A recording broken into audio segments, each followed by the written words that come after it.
The next game nationally is TCU at Oklahoma. TCU actually knocked off Oklahoma in, I believe it was 2005 in a game like this. TCU, they look pretty good. The Mountain West is looking good, especially against the Pac-10. It could do a lot for the Mountain West nationally if they play a top 10 team like Oklahoma close in Norman. One interesting thing I heard about this game this week is Bob Stoops all summer has been closing practices and closing scrimmages because supposedly 3 years ago and 3 or 4 years ago, whenever TCU won, he thinks that they sent like spies up to the scrimmages and picked up some stuff and implemented it in the game and like used their practices to scout them. Since from Fort Worth you can just go right up 35 and go to the Norman campus up there in Norman. So Bob Stoops is a little scared, I guess, but I'm still going to take OU. I think OU looks really good. Sure. This isn't a bowl game, so it's okay to take the Sooners. I'm going to say OU by 10 points. Oklahoma wins this one huge. It's at Oklahoma. They kill everyone in the regular season, then they lose their BCS bowl game.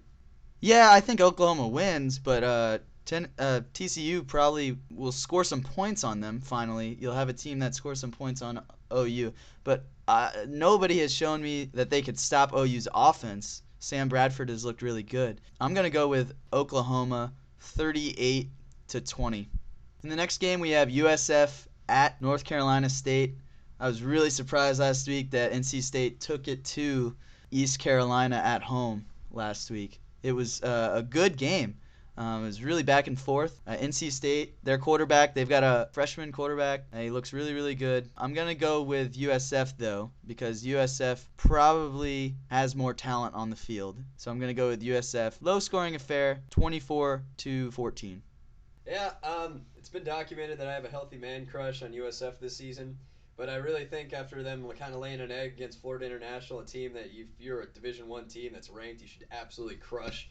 NC State gives them a good game at home, and they end up pulling out a squeaker, 20-19.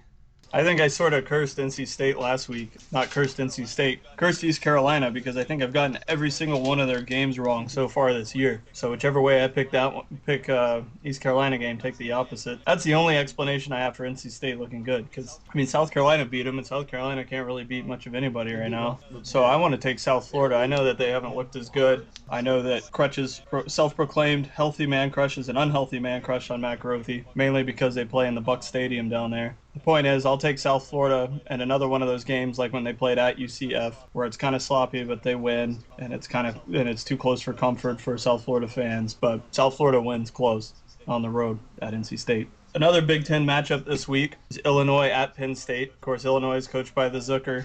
Poor souls. They're got to go to Happy Valley. For Penn State's looked really good. As far as I know, Galen Hall is still their offensive coordinator, so there's a couple ex-Florida coaches involved. I know a couple of years ago when Penn State went and won 10 games and played in a BCS Bowl, it was Galen Hall's first year. So I take all the credit on him for bringing offense to the Big Ten. Not knowing a whole lot about these games other than the size of Juice Williams' head and the fact that I love to make money picking against Ron Zook, I'll take Penn State by 14. Gotta love the Zucker and the running ability of that big-headed quarterback. I'm gonna go with Illinois winning at Penn State. All right, I'm also going to take Penn State. Penn State's looked good so far this season. They've scored a lot of points. I know they haven't played a rough schedule yet, a good team. But Illinois, was it either last week or the week before, won 20-17 against like a 1AA opponent. I can't remember who they played specifically, but they didn't look good. And people were saying, why can't they score more points against this 1AA team? And James had mentioned it's probably because Zook doesn't know how to put a good offense in there. But I take Penn State. It's at home. Happy Valley is always a good place for them. They've got a really, really big stadium, really loud stadium with good fans. I'm going to take Penn State 30-17. And then the last game this week, we have Virginia Tech at Nebraska. Man, I don't know where to go with this game. I have no idea what to think of Nebraska because Nebraska has their new coach in Bo Pelini, and they're undefeated so far, yes, but what are we supposed to judge them off of? The cupcake schedule that they've played so far? On the same token, Virginia Tech lost to ECU, who lost to North Carolina State last week. So, I don't know if that's a good loss or a bad loss. I mean, I have no idea. Virginia Tech did look good against Georgia Tech a couple weeks ago, and they looked good against. Actually, they didn't look too good against North Carolina last week on the road. I'm gonna go ahead and go with an upset special. Let's get Nebraska back on the map here. Let's go with Nebraska at home by 3. Yeah, Virginia Tech's been one of the more erratic teams that I've been kind of following this season. It's at home at Nebraska. Bo Pelini looks great. They're going to have a full house when Lincoln becomes the second largest place by population in Nebraska on game day. That's just badass. Nebraska wins. Marlon Lucky runs for 150 yards and 3 touchdowns. That's right, I called it. Start him in your fantasy league.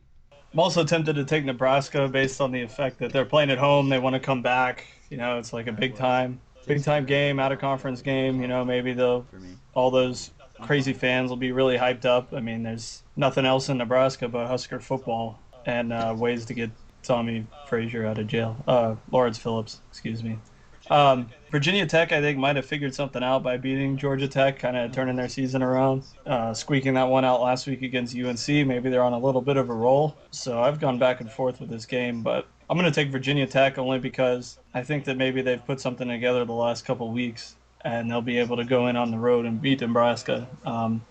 I just don't think Nebraska is good enough where even if their fans are rowdy for this out-of-conference game, that it'll make that much of a difference. Maybe it'll make a difference in the first half, but not in the outcome of the game. So I'll take Virginia Tech. Close. All right, so that'll do it for this week. Go Gators. And for Chris and for Ryan, this is James signing off the Gators First podcast. See ya.